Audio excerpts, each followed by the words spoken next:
Maria Angélica, ela é psicóloga graduada pela Pontífice Universidade Católica de Campinas, tem especialização em psicologia forense pela PUC também, psicoterapia infantil e orientação de pais na Faculdade de Saúde Mental da Unicamp, e é um extenso currículo, né, Angélica? Alguém de muita experiência que certamente tem muito a contribuir também no dia de hoje. E o microfone ele tem um delayzinho de uns 7 segundos depois que você aciona ele. 1, 2, 3, 4, 5, 7, aí.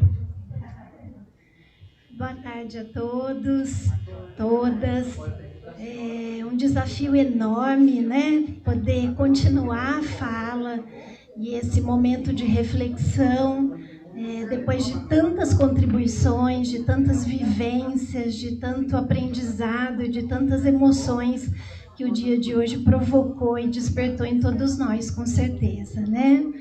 Mas para iniciar minha fala, eu quero primeiro agradecer a oportunidade de estar aqui, de poder compartilhar com vocês esse momento. Eu acho que primeiramente agradecendo a partir da nossa secretária, Vandercleia, em quem tem depositado em nós a confiança, o respeito e a consideração que essa política merece. Não podia deixar de agradecer a Paula, secretária adjunta, responsável por toda a organização desse seminário, a Cida, nossa diretora, que tem estado junto, né, e à frente de processos tão custosos, tão preciosos para todos nós.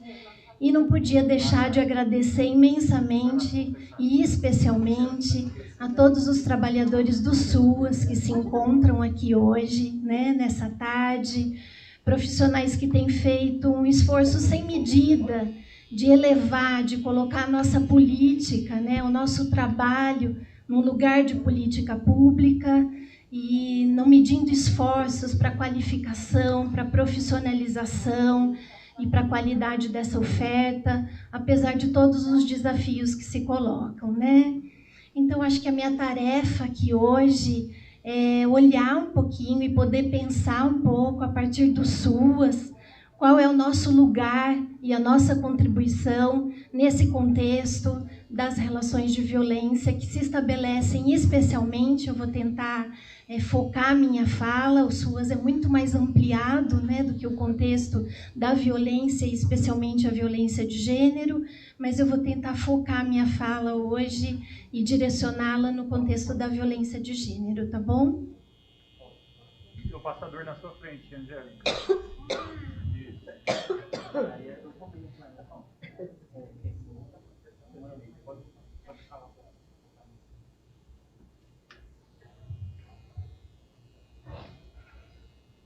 Eu acho que eu vou ficar em pé, eu prefiro, tudo bem?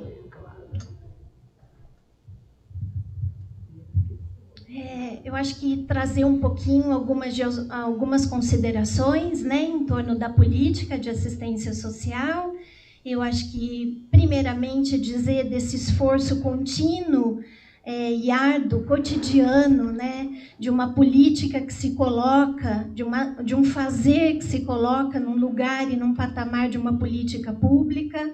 Então, uma política pública de direitos, que se coloca enquanto política de capacidade protetiva frente a situações de exclusão, vulnerabilidades, riscos e danos pessoais e sociais.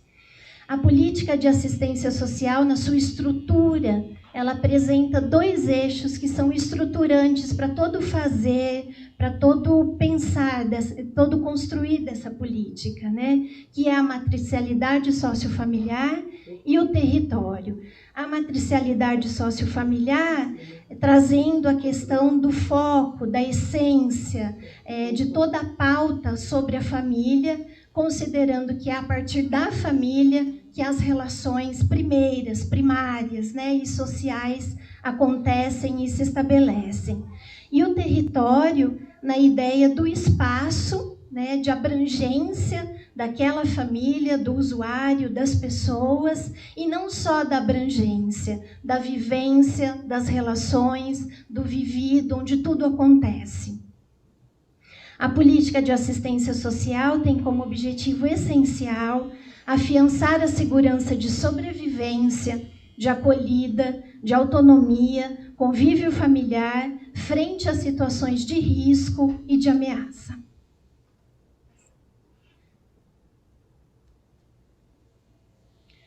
A política de assistência social, ela apresenta um contrato de inserção social, é um contrato estabelecido entre o Estado e os indivíduos e as pessoas, na perspectiva de afiançar seguranças, de afiançar proteção, de afiançar a inclusão, a pertença social, e envolve diferentes aspectos, inclusive da vida privada. Então, até bem pouco tempo, quando a gente ouvia que em briga de marido e mulher não se mete a colher, a política de assistência social vem nos desafiar a desconstruir esse paradigma e poder a nos colocar nesse outro lugar do íntimo, do privado, das relações. A proteção não é uma propriedade individual, é um pressuposto da nossa política, enquanto política de proteção. Qual que é o sentido disso? O sentido de que a nossa proteção, ela não se constrói, ou não deveria se construir, diferente do que o mundo capital coloca, a partir daquilo que eu adquiro, a partir dos meus bens, que vão me propiciar uma certa condição de segurança. A proteção social, ela traz uma perspectiva de que a proteção, ela só é possível na coletividade. Quando a partir das minhas relações, eu posso construir relações de segurança, de confiança, de cuidado. E a organização, então, para afiançar todas essas questões de proteção, de pertencimento, da territorialidade, do matriciamento familiar, existe uma organização para que essa oferta aconteça. Então, ela se organiza, a proteção social, ela se organiza em níveis de proteção, e nível de proteção social básica e nível de proteção social especial, que compreende a média complexidade e a alta complexidade. Os principais, os equipamentos de referência que se constituem enquanto porta de entrada para todas as situações, né, da política de assistência social, são os CRAS, Centro de Referência da Assistência Social, os serviços de convivência, que estão atrelados, referenciados aos CRAS, que são os serviços que ofertam os períodos, os espaços de convivência, de interação, de construção, de aprendizagem com crianças, adolescentes, pessoas com deficiências, adultos e idosos, um espaço também intergeracional e inclusivo. Os CREAs, que são os Centros de Referência Especializados da Assistência Social e referenciados aos CREAs, ligados aos CREAs, no município de Campinas, toda uma rede que oferta serviços a partir das organizações da sociedade civil. Os centros POPs, que são os centros de referência que atendem de porta aberta, a partir da demanda espontânea, as pessoas em situação de rua. E o abrigo Saraeme, que é o nosso serviço de acolhimento, uma casa de acolhimento para mulheres que vivenciam situações de violência grave, que as coloca num risco de vida, risco de morte. Esses são os serviços dentro da organização da política de assistência social. Mas eu não poderia deixar de considerar, compreendendo que a nossa secretaria é uma secretaria de assistência social, direitos humanos e pessoas com deficiência. Então, dentro da nossa secretaria, existem outras ofertas, a saber, o CEAMO e o SERAVE, que também lidam propriamente dito, mais diretamente com a questão da violência. O CEAMO na perspectiva da violência de gênero e o SERAVE no atendimento ao autor de violência. Depois a gente vai poder falar um pouquinho mais. Eu trago aqui um pouquinho para a gente pensar o ciclo da violência, embora já tenha sido bastante falado hoje, mas para a gente poder depois atrelar a prática, o fazer da política de assistência social, considerando o ciclo da violência. Então, temos aqui uma primeira fase, que é mencionado, descrita como a fase da evolução da tensão, onde os conflitos se apresentam, onde as contradições se colocam e a dificuldade para mediar e para equalizar todos esses conflitos que estão colocados na relação. E eu acho que isso muito numa perspectiva da gente poder olhar a família, compreender a família como um espaço de contradição, como aqui já foi colocado, né? Eu acho que no mito que foi construído socialmente, culturalmente, de que a família a priori é sempre um espaço de proteção e é sempre um espaço de cuidado, eu acho que boa parte de todas as construções e discussões teóricas que vêm ocorrendo em torno da família e podendo ser construída em torno da família, é sabido que a família não é somente um espaço de proteção e cuidado. Ela é um espaço de contradição, ela é um espaço onde as adversidades acontecem, onde os problemas acontecem e os conflitos nem sempre eles se apresentam na mesma condição que a família possui de apresentar respostas para determinadas situações.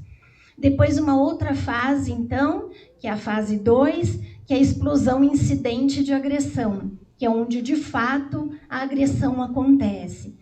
Existem alguns estudos e algumas pesquisas em torno da violência e de como as violências acontecem e que traz sempre uma perspectiva de que as ausências, as faltas, as necessidades, os conflitos, as inseguranças, elas são sentidas individualmente. Mas a expressão dessas necessidades e dessas ausências, elas, na grande maioria das vezes, elas se expressam nas relações. Então, seja a partir dos conflitos, seja a partir das violências, ou seja a partir de outros dispositivos, né, que se fizerem possíveis e necessários naquela relação e naquele contexto. E uma outra fase, então, depois da incidência de fato da violência, uma fase de lua de mel, que é o comportamento descrito como gentil e amoroso, que é um pouco do processo da reparação e da culpa, né? O casamento, ou qualquer aliança afetiva, social, tem um pacto em toda aliança, em toda relação que se estabelece uma pactuação, se estabelece uma idealização e algumas expectativas em torno dessa relação. E é muito difícil assumir o lugar de quem provoca a ruptura ou a quebra de toda essa pactuação, de toda a idealização e de toda a construção que foi feita desde o início dessa relação. Então, esse movimento de reparação, de culpa e de perdão é recorrente nesse ciclo da violência.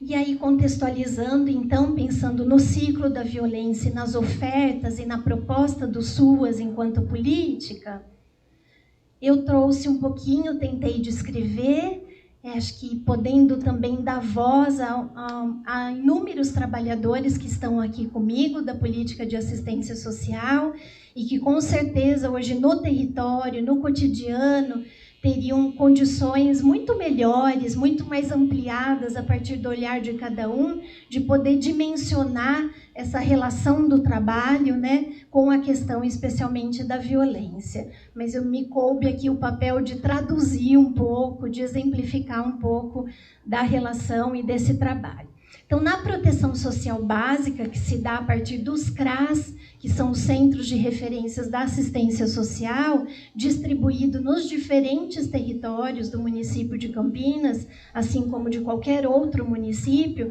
a ideia é que ele esteja alocado nos territórios, cabe, então, a perspectiva, e está posto para essa proteção, a ideia da construção da coletividade, do fortalecimento dos vínculos, a ideia da pertença, que eu acho que é o que o padre estava mencionando, em várias várias outras falas apareceu essa questão, né? Essa necessidade da construção do que é coletivo, de sair desse lugar individualizado, como se a violência ou a necessidade ou qualquer outra demanda que perpassa o ser humano enquanto pessoa, enquanto ser individual, possa se transformar e passar a ter sentido para algo que é coletivo, que é comum, para além da pessoa, daquela pessoa que talvez primeiramente ou prioritariamente traz aquela necessidade. Então, a ideia do coletivo, do pertencimento, do fortalecimento dos vínculos familiares e comunitários, é essa missão que está posta para dentro dos centros de referência. E pensando na questão da violência, como é que os CRAs têm a perspectiva de trabalhar no território essas questões?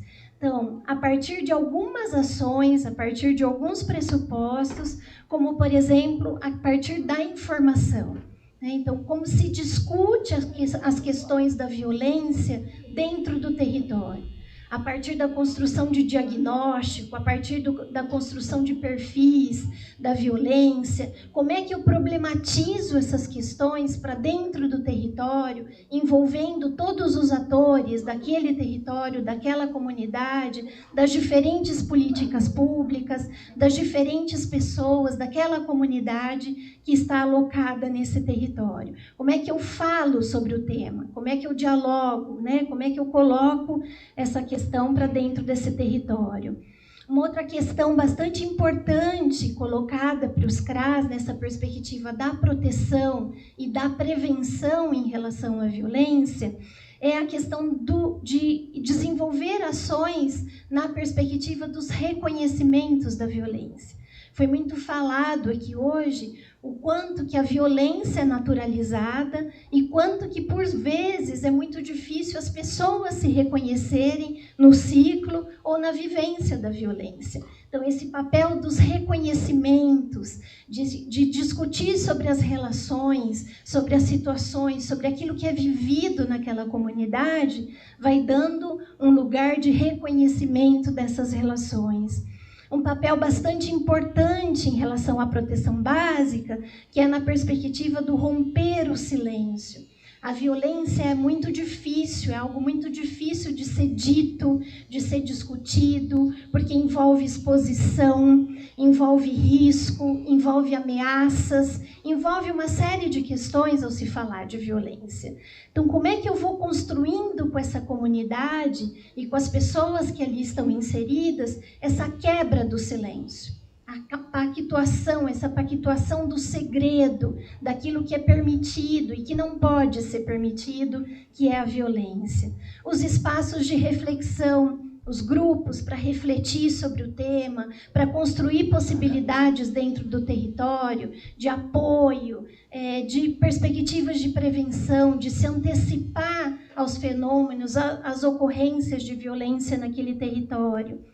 Tem um papel importante também no sentido de apoiar as famílias, né? De acolher e poder direcionar a demanda. Então, quando se apresenta uma situação de violência, como é que eu acolho essa situação e como eu direciono essa situação para o equipamento que vai poder dar continuidade no cuidado, no acompanhamento, na intervenção dessa situação. A proteção social básica, também na perspectiva da prevenção, tem um papel bastante importante de desconstruir os mitos das verdades em relação às violências. Aqueles, por exemplo, onde a mulher acredita que ela merece apanhar, né? Que o marido, o companheiro, seja quem for, teve algum motivo real para poder bater, né? Então ela vai construindo verdades, ela vai construindo mitos em torno da violência para justificar uma situação e que essa possibilidade de rodas de conversa, de conversas no território, conversas individuais, grupais, na lógica de ir propiciando essa desconstrução, é algo bastante protetivo e é algo bastante preventivo também. Recuperar a autoestima. A gente sabe, né, sabido que mulheres que sofrem a violência de gênero tem uma questão bastante importante em relação à autoestima, em relação às dependências emocionais, financeiras, E o quanto que é importante criar espaços para se pensar a autonomia dessa mulher, o reconhecimento dessa mulher, o lugar da fala, o lugar da convivência, o lugar das possibilidades, de poder construir projetos de vida, as possibilidades. Então, um lugar bastante rico nessa perspectiva da prevenção, proteção. Um outro equipamento, então, enquanto porta de entrada, né? E aí sim, o local é como porta de entrada para situações de violência, para todas as situações de violência, mas aqui especialmente a violência de gênero, é o CREAS, que são os Centros de Referência Especializados da Assistência Social, e aqui como porta de entrada, porque sim, a mulher pode e deve procurar espontaneamente um centro de referência, que também se apresenta nos diferentes territórios de Campinas, mas também existe uma outra possibilidade, que é mais comum hoje na realidade dos CREAS, que é a violência de gênero entrar a partir de uma outra porta de entrada, que são as crianças e adolescentes, são os filhos, né? Os CREAS, como centro de referência, eles atendem pessoas, famílias, em situação de violação de direitos, em decorrência de violência doméstica. E o grande número de referenciamento de casos para atendimento nos CREAS são crianças vítimas de violência. Então, quando nós pensamos no número de referenciamento mais atualizado, o ano passado, em torno de 487 famílias foram referenciadas aos CREAS. Menos de 60 famílias foram referenciadas com a identificação da violência de gênero. A grande maioria entra pela identificação da violência contra a criança e o adolescente. Mas a partir do momento da acolhida e a partir do processo de construção de acompanhamento dessas mulheres, a questão da violência de gênero se apresenta. Então, indiretamente, a mulher, né, essa mulher que é vítima e que por vezes viola também, ela entra por uma porta na perspectiva de um cuidado, né, de ser cuidada também para que ela possa assumir esse lugar de proteção, e na grande maioria das vezes percebemos também uma mulher ali com todas as questões de violência colocada, e aí a partir de então inicia-se um plano de atendimento, uma proposta de acompanhamento, não só pensando na lógica da defesa, né, do direito da criança e do adolescente, que sim, o direito da proteção, do cuidado, mas também na lógica do direito e da proteção dessa mulher, né? Então, a partir daí, inicia-se o trabalho a partir das equipes de referência dos CREAS, mas numa articulação bastante estreita com o CEAMO, que é o Centro de Referência da Mulher, né? Que eu acho que o que nos diferencia o CEAMO, e aí talvez depois a Grazi pode falar melhor disso, se surgirem questões, o CEAMO, ele está para a mulher vítima de violência de gênero, mas hoje, pelo perfil das mulheres que chegam, elas já chegam numa condição de poder buscar ajuda, de poder reconhecer o ciclo da violência. Nos CREAS, não necessariamente, né? Essa mulher, quando ela chega nos CREAS, ela chega, como eu disse, pela porta de entrada da criança e, na grande maioria das vezes, sem se reconhecer como vítima. Então, ela chega com o peso da vivência da violência e com todo o sofrimento que essa vivência provoca e com a culpa de ser uma violadora, né? De também violar e não dar conta de proteger e assumir um papel que está dito que ela deve assumir, que ela deve corresponder, mesmo que ela não tenha condição para isso, né? Estou dizendo, socialmente dizendo, existe essa expectativa depositada na mulher. E aí, quando ela entra por essa via, ela entra a partir de uma possibilidade onde ela já reconheceu uma possibilidade de cuidado com os filhos. E aí ela prontamente vai se abrindo para essa oferta também do cuidado e das possíveis intervenções. O CREAS, então, nessa perspectiva, tem também na defesa do direito, né, e da proteção, e de construir intervenções em relação à violência, ele tem um papel fundamental também nessa construção e desconstrução da violência, que é o da busca ativa. Então, como as crianças, quando o maior número de casos referenciados aos CREAs é a partir das crianças, os CREAs eles têm a prerrogativa de fazer a busca ativa. Então, a gente ganha nesse sentido de não aguardar essa família chegar para conseguir acessar o direito, o cuidado, a proteção, né? O CREAS tem, assim como toda a rede de proteção ligada aos CREAs, a partir das OSCs, tem a possibilidade de buscar essa mulher onde ela está. É lógico que com todos os cuidados e com todas as questões éticas e profissionais que exigem essa abordagem no sentido de garantir a proteção da mulher.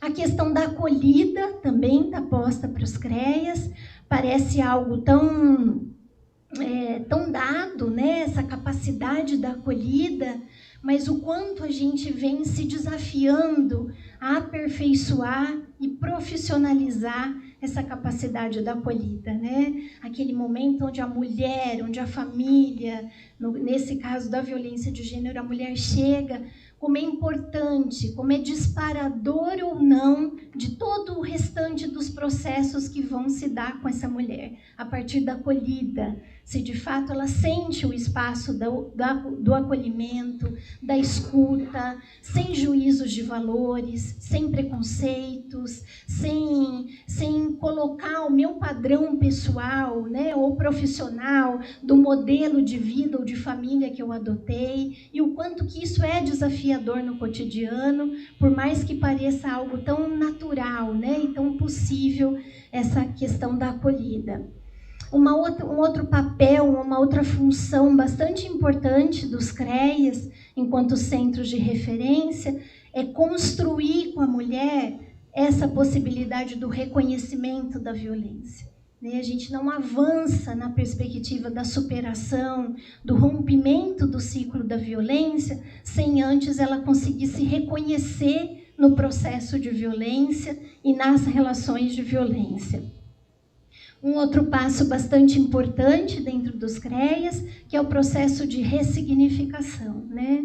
Nós partimos do pressuposto de que a violência é um comportamento adquirido, ele é um comportamento aprendido, ele não é um comportamento natural do humano, e dentro desse processo, a reconstrução também dessa aprendizagem e possibilitar outras possibilidades, né, de outros conteúdos, de outras aprendizagens, para que ela consiga superar e ressignificar esse processo de violência, é bastante importante, para então pensarmos na questão da superação. É lógico que a acolhida, o reconhecimento, a ressignificação, todos esses são partes, né, do trabalho, do processo de trabalho que compõe uma possibilidade de superação, mas que envolve um trabalho para além dos CREAs, na articulação com o SEAMO, na articulação com muitas outras políticas, né, de saúde, de trabalho e renda, pensando a autonomia, pensando a emancipação dessa mulher, pensando a questão com o cuidado com a saúde mental dessa mulher. Então, um trabalho de bastante intersetorialidade, de bastante articulação.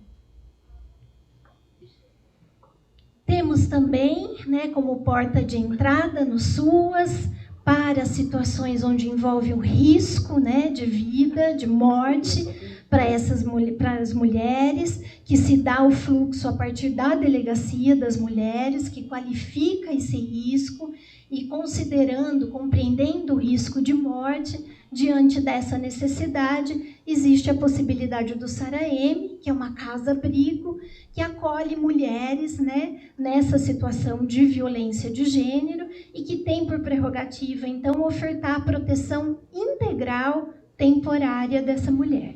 Proteção integral, reconhecendo o direito à alimentação, o direito à vestimenta, à moradia, o direito da acolhida, o direito do espaço de reflexão, de reorganização, de repensar o seu cotidiano, o seu fazer. Um trabalho bastante intenso, desde o momento em que essa mulher entra na casa-abrigo, de fortalecimento, de busca e de fortalecimento da rede dessa mulher, da rede protetiva, seja a rede familiar nuclear, seja a rede nuclear extensa de conhecidos, de amigos, né, de familiares em outros municípios. Então, um trabalho bastante intenso na construção dessa mulher dentro de uma rede, dentro de um sistema de proteção. E também cabe ao Saraemi, no período em que essa mulher fica, né, dentro da casa-abrigo, a construção de um projeto de vida visando a sua autonomia. Então, desde recuperar sonhos, expectativas, projetos que ficaram perdidos, potencialidades, possibilidades, desejos, sonhos que se perderam, e tentar fazer junto com essa mulher, né, a construção de novas possibilidades. Para a política de assistência social, então, está posto diferentes níveis de intervenções, a partir até das ações e das descrições que eu fiz até aqui, mas eu acho que eu gostaria de destacar esses 3 níveis de intervenção, que é o político organizativo, que são as ações que a gente trabalha num campo mais macro da política, né?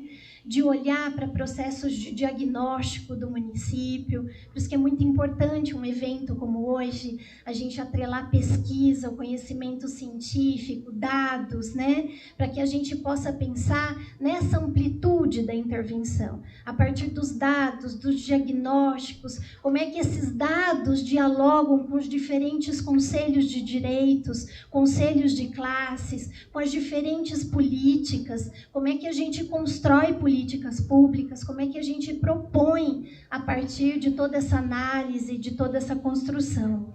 Um outro nível de intervenção dada para a política de assistência social é no fenômeno, então é na situação pontual, no momento em que ela ocorre, no momento em que ela se expressa, a partir daquelas ações que eu descrevi, então do atendimento, do acolhimento, do acompanhamento, da construção de uma rede de proteção para essa mulher, e o aspecto, né, o nível de intervenção intersetorial.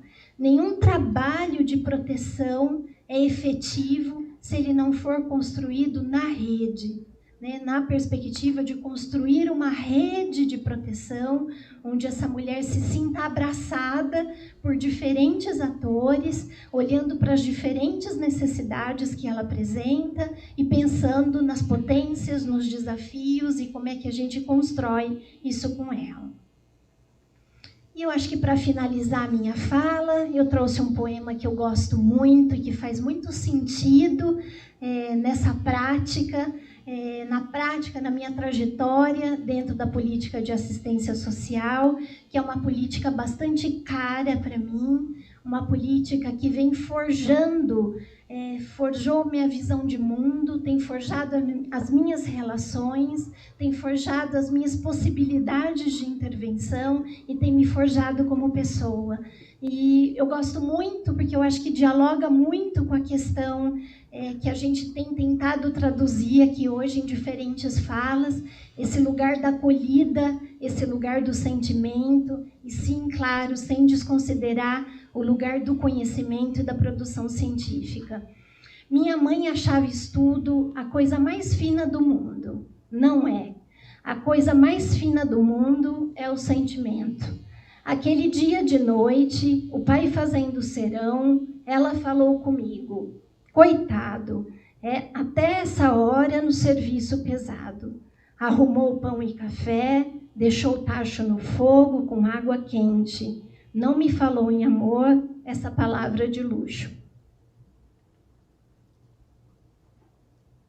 E, por fim, queria agradecer. Muito obrigada.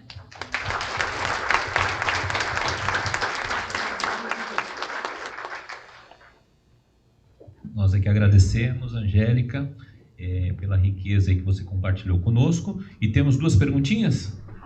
Rapidinho, 2 perguntas rápidas.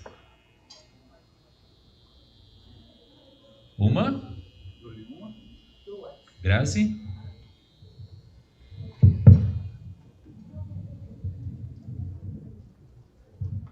Eu só quero complementar o que a Angélica disse, né, sobre a questão do SEAMO, do atendimento ao SEAMO, que hoje está sob minha coordenação, que é um lugar especialmente da escuta da mulher, da escuta qualificada.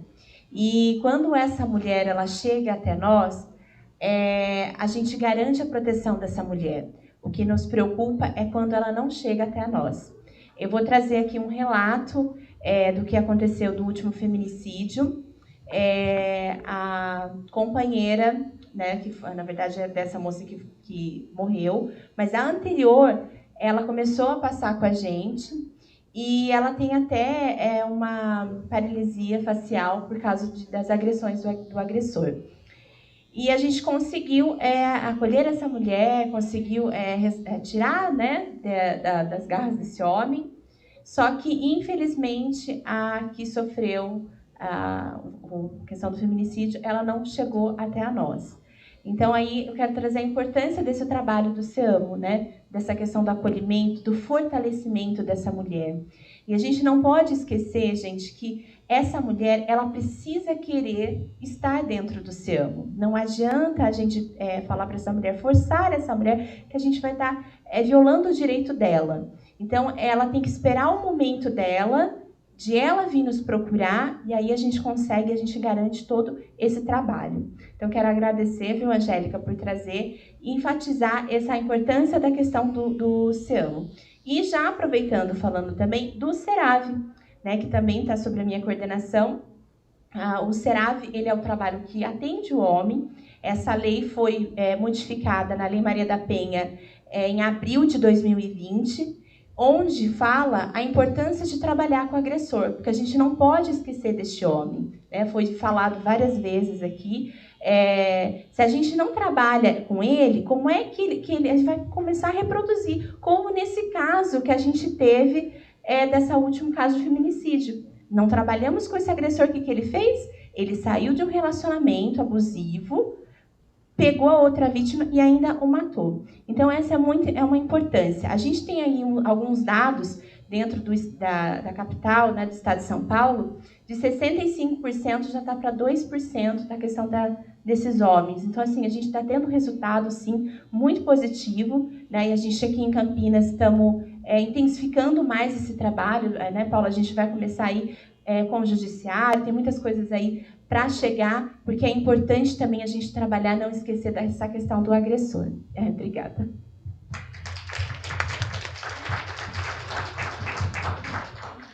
Angélica, antes então de você comentar, né, a gente aproveita, a secretária também gostaria de fazer uma pergunta? Não é nem pergunta, eu fiz questão, na parte da manhã eu não pude ficar a parte toda, mas à tarde eu fiz, e ouvir a Angélica, ouvir deste lugar, né, estando dentro da secretaria, dizer o quanto é rico, quando a Angélica fala o quanto é caro o SUAS, o quanto é caro essa política. E a gente está falando de uma política pública que, como ela falou, que é em rede. Estou vendo aqui várias pessoas que eu ouvi falar, educação, segurança, a gente reuniu toda a rede protetiva. E nós precisamos atuar, de fato, na prevenção, na responsabilização, como a Grazi falou, na repressão e também nesse acolhimento. Então, eu só pedi a palavra, Angélica, para agradecer e dar nomes e destacar aqui. Eu vi que ali, quando ela falou de CRAS, lá atrás está o Jailton, que é o responsável por a coordenação dos CRAS aqui de Campinas. Então, esse jovem é responsável junto com os demais. E tem ainda os coordenadores de DAS ali que estão lá, resistentes ali, o Genésio, estou vendo a Edna, a Zezé, não estou vendo mais, a Leila acho que foi, dizer o quanto é importante essa atuação ali na básica. Temos a Ju aqui, a responsável pelos CREAS, então é importante, porque quando a gente fala de um serviço, você fala do serviço, mas e quem está por trás dele? Quem sai de casa e vai trabalhar lá no território, muitas vezes longe, vocês não fazem ideia de quantos servidores moram numa região e têm que se deslocar muito para ir para a região onde trabalham. Então, valorizar essas pessoas que também têm seus sofrimentos, suas dores em casa, mas mesmo assim dedicam. A Aninha, que estava aqui do Saraeme até agora há pouco também, A Grazi, como está aqui com o pessoal, ficou todo mundo, a Grazi, que não é da assistência social, porque o SEAMO, como a Angélica colocou, a assistência social cuida da família. O SEAMO está em direitos humanos para a gente ver o individual, que é a mulher, mas está ali junto com a sua diretora. Então, é só para dizer o quanto eu sou grata por estar neste lugar com uma política pública tão necessária, mas composta por pessoas tão dedicadas. Obrigada. Eu não é desmerecendo todas as políticas, aguardo a presença em trabalho, mas eu tenho que falar daquilo que me toca, o quanto é importante, o quanto eu agradeço a vocês. E em seu nome, Angélica, fiz questão, tive que sair ali, mas voltei, falei, eu tinha que ouvir, porque você está aqui representando toda a Secretaria de Assistência, que tem, sim, defeitos, temos erros, temos muitas coisas a melhorar, o seu Delfino apontou, é verdade, temos que melhorar, mas estamos aqui, de peito aberto, dizendo, vamos melhorar juntos. Obrigada, lindona.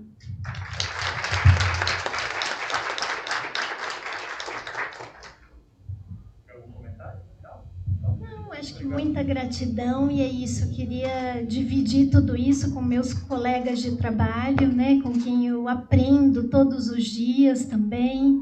Então, uma responsabilidade imensa de traduzir a oferta de uma política tão preciosa em tão pouco tempo e representando pessoas tão excepcionais, tão brilhantes, viu? Muito obrigada.